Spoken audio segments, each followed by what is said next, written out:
Hi everyone, आज हम लोग पढ़ने जा रहे हैं फोटोसिंथेसिस। तो पहले जान लेते हैं फोटोसिंथेसिस का काम क्या होता है। फोटोसिंथेसिस का सबसे बड़ा काम होता है कि वो ग्लूकोज का प्रोडक्शन करें।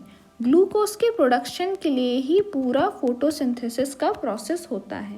अब ग्लूकोज के प्रोडक्शन के लिए क्या क्या चीज़ों की ज़रूरत होती है? हमें ज़रूरत होती है लाइट की एंड वाटर की। लाइट एंड वाटर की मदद से हम लोग ग्लूकोज का प्रोडक्शन कर सकते हैं, लेकिन एक और चीज़ की बहुत ही ज़्यादा आवश्यकता होती है जो कि होता है CO2, क्योंकि यही कार्बन है जो अल्टीमेटली हमें ग्लूकोज बनाने में मदद करेगा। पहले जान लेते हैं फोटोसिंथेसिस में किस किस टाइप के रिएक्शन होते हैं। फोटोसिंथेसिस को हम लोग दो पार्ट्स में डिवाइड कर सकते हैं on the basis of the process. पहला लाइट रिएक्शन, दूसरा डार्क रिएक्शन। लाइट रिएक्शन को लाइट रिएक्शन इसीलिए बोलते हैं क्योंकि ये होता है in the presence of light. वहीं पर डार्क रिएक्शन जो होता है उसको लाइट की प्रेजेंस या एब्सेंस से कोई फर्क नहीं पड़ता, इसीलिए हम उसे डार्क रिएक्शन कहते हैं। लेकिन कई साइंटिस्ट इस बात को मानते हैं कि इसे डार्क रिएक्शन कहना ज़रूरी नहीं है, क्योंकि ज़रूरी नहीं है कि डार्क रिएक्शन जो है वो लाइट की एब्सेंस में ही हो। तो कई लोग इस बात को मानते हैं, कई बात इस लोग को नहीं मानते हैं, लेकिन हम लोग लेके चलेंगे ये होता है light reaction and dark reaction, क्योंकि ये मोस्ट ऑफ द जगह एक्सेप्टेड है। तो लाइट रिएक्शन की बात करी जाए तो लाइट रिएक्शन में क्या क्या होता है। पहली बात जो लाइट रिएक्शन में होती है वो होती है वाटर की स्प्लिटिंग। वाटर H2O जो होता है वो स्प्लिट होता है O2 और H+ आयंस में। तो यहाँ पर हम लोग देख रहे हैं O2 जो है वो रिलीज हो जाता है, जिसको हम लोग पाते हैं किस तरह, ऑक्सीजन के रूप में हमें जो प्लांट से मिलता है। तो जो ऑक्सीजन हम प्लांट जो रिलीज करते हैं वो कहाँ से मिलती है? वो वाटर स्प्लिटिंग से मिलती है। कई बार MCQ में ऐसे क्वेश्चन आ जाते हैं। इसके अलावा जितना भी लाइट रिएक्शन का प्रोसेस है उससे हमें क्या मिलता है?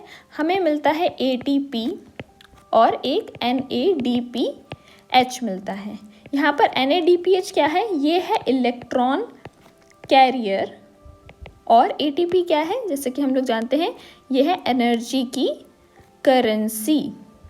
यहाँ पर एक करेंसी की तरह काम आती है। जितना भी लाइट रिएक्शन का प्रोसेस है वो कहाँ होता है? वो क्लोरोफिल में होता है। अब क्लोरोफिल कहाँ होता है? क्लोरोफिल सेल के अंदर मौजूद होता है। क्लोरोफिल के अंदर होते हैं ग्रैना, ग्रैना के अंदर होता है थैलाकॉइड, थैलाकॉइड में थैलाकॉइड मेम्ब्रेन, जहाँ पर ये पूरा प्रोसेस होता है। तो अब हम लोग बात करें तो यहाँ पर जो इलेक्ट्रॉन रिलीज होते हैं लाइट रिएक्शन के थ्रू, जो इलेक्ट्रॉन रिलीज होते हैं तो वो कहाँ जाते हैं? वो इलेक्ट्रॉन चेन्स में जाते हैं। अगर आपको पता हो तो इलेक्ट्रॉन कैसे रिलीज होते हैं? जब लाइट जो है वो क्लोरोफिल पे पड़ती है तो उसमें से कुछ इलेक्ट्रॉन जो हैं वो एक्साइट हो जाते हैं, और जिसके कारण वो इलेक्ट्रॉन चेन्स में आते हैं। अब इलेक्ट्रॉन चेन्स के थ्रू वो डार्क रिएक्शन के अंदर एंटर करते हैं। तो अब बात करते हैं डार्क रिएक्शन में कौन कौन सी प्रोसेस आती है। डार्क रिएक्शन में हमारी आती है C3 cycle, C4 cycle, cam pathway. ये सारे के सारे प्रोसेस आते हैं हमारे डार्क रिएक्शन में। तो चलिए देखते हैं C3 साइकिल किस तरीके से काम करती है। तो यहाँ पर हमने आपको बताया रूबिस्को। रूबिस्को क्या होता है? रूबिस्को एक ऐसा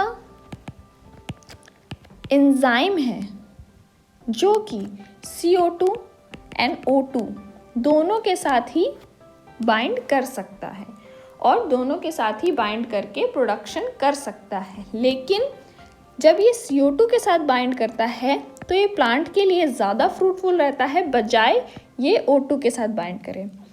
रूबिस्को का O2 के साथ बाइंड करना हम लोग बाद में देखेंगे जब हम लोग C4 पाथवे की तरफ जाएंगे। अभी हम लोग देखते हैं रूबिस्को का CO2 के साथ बाइंड करना। अब जैसे कि CO2 ने रूबिस्को के साथ बाइंड किया N5 कार्बन कंपाउंड, जो कि प्लांट में पहले से ही मौजूद रहता है, उसके साथ कंबाइन किया। अब उस 5 कार्बन कंपाउंड का क्या नाम है? रूबिलोस 1,5 बाइफॉस्फेट। अब ये सारे के सारे कंबाइन किए और इन्होंने प्रोसेस किया जिसका नाम है कार्बोक्सिलेशन।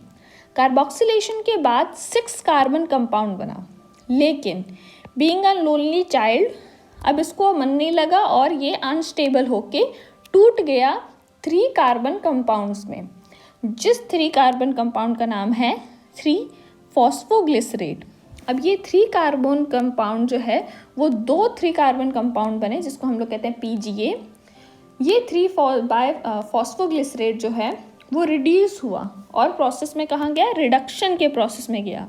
अब इस रिडक्शन के प्रोसेस के दौरान यहाँ पर जो ATP और NADPH जो हम लोगों ने लाइट रिएक्शन में हम लोगों ने जो प्राप्त किया था, जो पाया था, वो यहाँ पर कंज्यूम हो गया और इस रिडक्शन के कारण क्या बना हमारा ट्राइफॉस्फेट।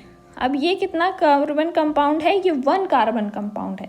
अब ट्राइफॉस्फेट जो है वो फर्दर स्टार्च बनाएगा, लेकिन इसने तो सिर्फ 1 कार्बन लिया, बाकी 5 कार्बन कहाँ गए? बाकी 5 कार्बन जो है वो रीजेनरेशन में गए, जहाँ पर इन्होंने एक ATP यूज़ किया और रीजेनरेट किया क्या, दोबारा से 5 कार्बन कंपाउंड जिसका नाम है रूबिलोस 1,5 बाइसफॉस्फेट।